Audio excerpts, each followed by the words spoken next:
નમસ્કાર. દિવસભરના તાજા સમાચારોમાં તમારું સ્વાગત છે. તમારી સાથે હું છું પિનલગીરી ગોસ્વામી. સમાચારો વિસ્તારથી જાણીએ એ પહેલા મહત્વના સમાચારો ઉપર એક નજર.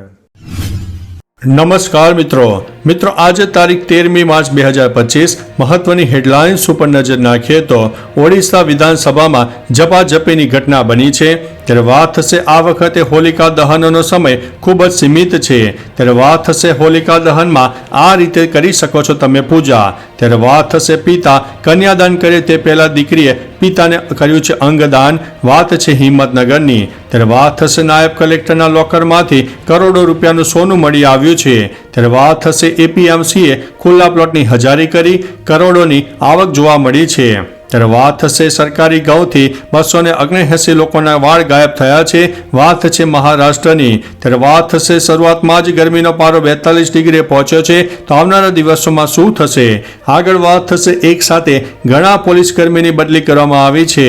ત્યારે વાત થશે MIW અને GGW વચ્ચે એલિમિનેટર રમાશે. ત્યારે વાત થશે ટ્રેન હાઈજેક 104 બંધકોને મુક્ત કરવામાં આવ્યા છે. ત્યારે વાત થશે ગુજરાતમાં માર્ચમાં જ સુરત દેવતાનો મોટો કહેર સામે આવ્યો છે. ત્યારે વાત થશે રાજ્યમાં હજુ પણ આકાશમાંથી અગનગોળા વરસી શકે છે.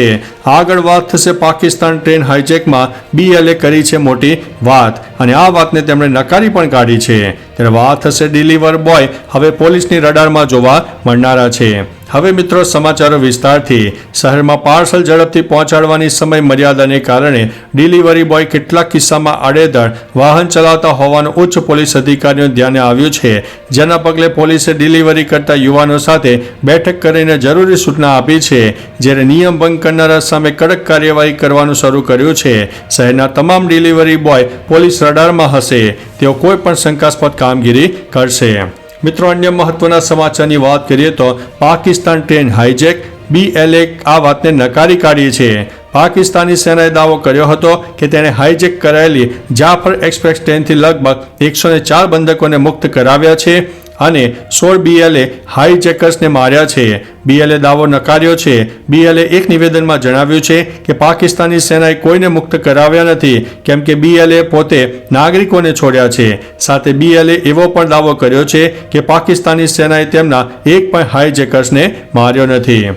મિત્રો અન્ય મહત્વના સમાચારની વાત કરીએ તો રાજ્યમાં આજે પણ આકાશમાંથી અગનગોળા વરસશે. રાજ્યમાં આ વર્ષ માર્ચ મહિનામાં જ આકાશમાંથી અગનગોળા વરસાવતી ગરમીનો પ્રારંભ થઈ ચૂક્યો છે. છેલ્લા 3-4 દિવસથી મોટાભાગના શહેરોમાં ગરમીનો પારો 40 ડિગ્રીને પહોંચી જતા લોકોએ બપોરના સમયે તો બહાર નીકળવું મુશ્કેલ બન્યું છે.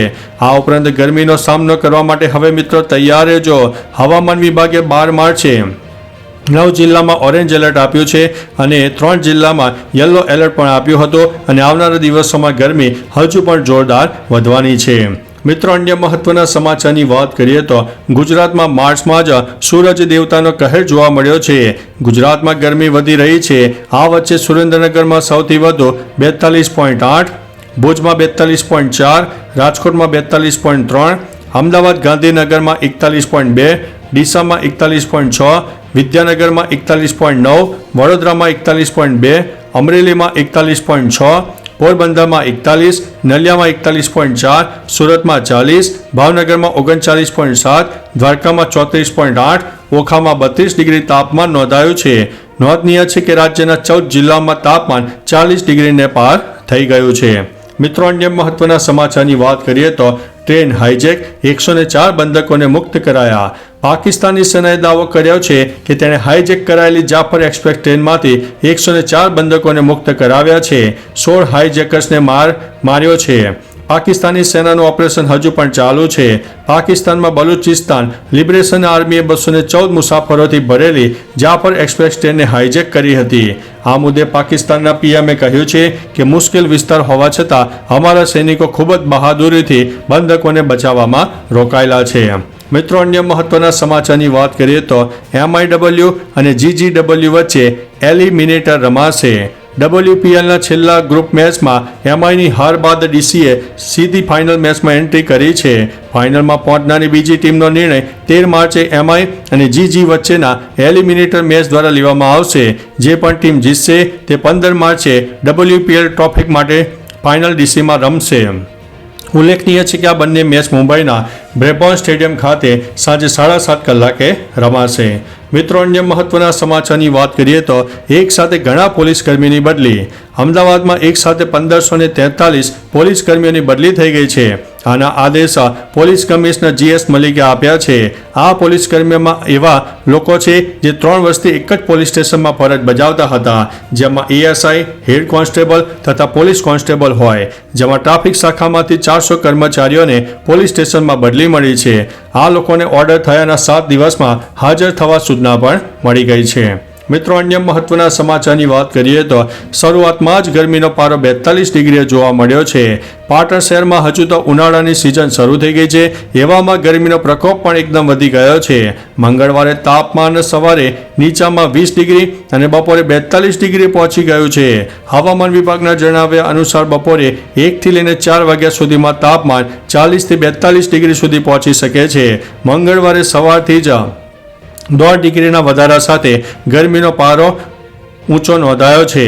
આકરી ગરમીના કારણે બજારોમાં અવરજવર ઓછી જોવા મળી રહી છે. મિત્રો, અન્ય મહત્વના સમાચારની વાત કરીએ તો સરકારી ગૌથી 279 લોકોના વાળ ગાયબ થયા છે. મહારાષ્ટ્રના બુલઢાણા જિલ્લામાં ગયા વર્ષે ડિસેમ્બર અને જાન્યુઆરીમાં 279 લોકોના વાળ અચાનક ખરી ગયા. વાળ એટલા સ્તરે ખરતા ગયા કે ખેંચવા જઈએ તો બધા વાળ હાથમાં આવી જાય. આ ફક્ત એક ગામમાં નહીં પરંતુ જિલ્લાના સેગાંવ, નાંદુરા, ખામગાંવ તાલુકના 18 ગામોમાં અસર થઈ હતી. પદ્મશ્રી ડોક્ટર હિંમતરાવ બાવસ્કરે તેના સ્તરે સંશોધન પણ કર્યું. શંકા વ્યક્ત કરવામાં આવી હતી કે સરકારી ગૌના કારણે આ સમસ્યા ઊભી થઈ છે. મિત્રો, અન્ય મહત્વના સમાચારની વાત કરીએ તો APMCએ ખુલ્લા પ્લોટની હરાજી કરી કરોડોની આવક મેળવી. ઊંઝા APMCના પૂર્વ ચેરમેન દિનેશ પટેલ સહિતના સત્તાધીશો તેમના કાર્યકાળ દરમિયાનના અનેક મામલે વિવાદોમાં ઘેરાયેલા રહ્યા છે.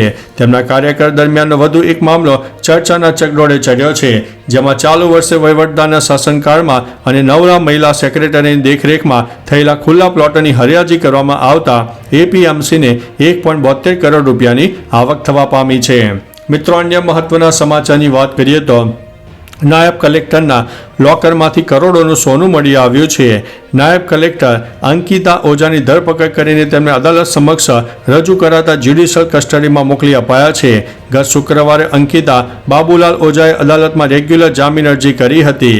ગત શનિવારે અદાલતે તે નામંજૂર કરી હતી. ACBના મહિલા PIની તપાસમાં મહેસાણા ખાતેથી બેંક ઓફ બરોડામાં આરોપીનું બેંક લોકર હતું. ઉપરાંત બેંક ઓફ બરોડાના લોકરમાંથી કરોડોનું સોનું પણ મળી આવ્યું છે. મિત્રો, અન્ય મહત્વના સમાચારની વાત કરીએ તો પિતા કન્યાદાન કરે તે પહેલા દીકરીએ પિતાને અંગદાન કર્યું. હિંમતનગર તાલુકાના બેરણા ગામમાં રહેતા પટેલ પરિવારની દીકરીએ પિતાને અંગદાન કરીને પોતાની ફરજ નિભાવી.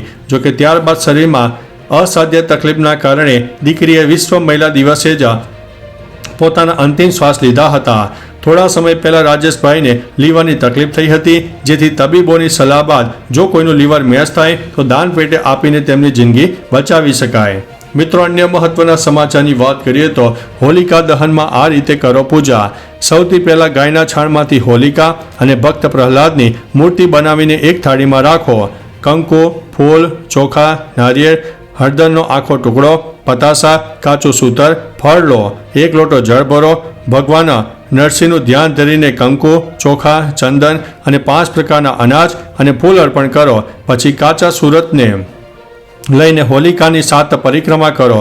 અંતે અબીલ ગુલાલ ચડાવો. પછી જળ ચડાવીને પૂજા સંપન્ન કરો. મિત્રો, અન્ય મહત્વના સમાચારની વાત કરીએ તો આ વખતે હોલિકા દહનનો સમય ખૂબ જ સીમિત છે. હિન્દુ પંચાંગ મુજબ ફાગણ મહિનાની પૂનમની તિથિએ હોલિકા દહન થાય છે. ત્યારે આ વર્ષે હોલિકા દહનનો સમય ખૂબ જ સીમિત રહેશે. ભદ્રકાળને કારણે શુભ મુહૂર્ત માત્ર 1 કલાક અને 4 મિનિટનું રહેશે.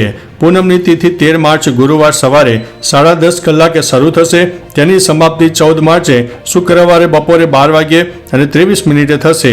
શુભ મુહૂર્ત 23 માર્ચે રાત્રે 11:26 થી લઈને 12:30 સુધી કલાકનું રહેનારું છે. મિત્રો, અન્ય મહત્વના સમાચારની વાત કરીએ તો ઓડિશા વિધાનસભામાં ઝપાઝપી. ઓડિશા વિધાનસભામાં ભાજપ અને કોંગ્રેસના ધારાસભ્ય વચ્ચે બબાલ થઈ મંગળવારે વિધાનસભામાં હોબાળાની સ્થિતિ સર્જાઈ હતી, જ્યારે શાસક ભાજપ અને વિપક્ષ કોંગ્રેસના સભ્યો ગૃહના વેલમાં ધસી ગયા હતા, જેના કારણે કાર્યવાહી ઘણી સ્થગિત કરવી પડી હતી. વિપક્ષી બીજેડી અને કોંગ્રેસના સભ્યોના હોબાળા વચ્ચે મંત્રી કેસી મહાપાત્રા જવાબ આપી રહ્યા હતા. આ સતત બીજો દિવસ હતો જ્યારે વિધાનસભામાં હોબાળો જોવા મળ્યો હતો. તો ચાલો મિત્રો, ફરીથી દેશ અને દુનિયાના સુપરફાસ્ટ સમાચાર લઈને મળતા રહીશો.